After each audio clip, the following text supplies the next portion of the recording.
Salve, salam sejahtera untuk kita semua, terutama untuk rekan-rekan OMK yang sedang bergembira merayakan IED di Palembang pada tahun 2023 ini.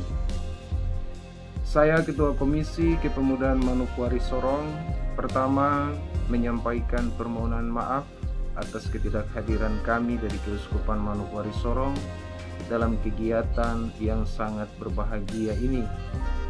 Yang kedua, kami Keuskupan Manokwari Sorong, terutama Komisi Kepemudaan, mendukung penuh segala kegiatan yang dilaksanakan oleh Komisi Kepemudaan KWI, terutama untuk kegiatan Indonesia Youth Day.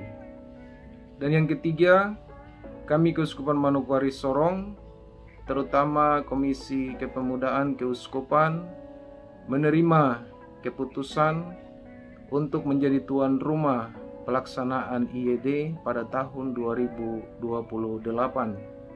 Kami siap menyambut kedatangan Anda sekalian, kaum muda, para imam, dan terutama Ketua Komisi Kepemudaan KWI.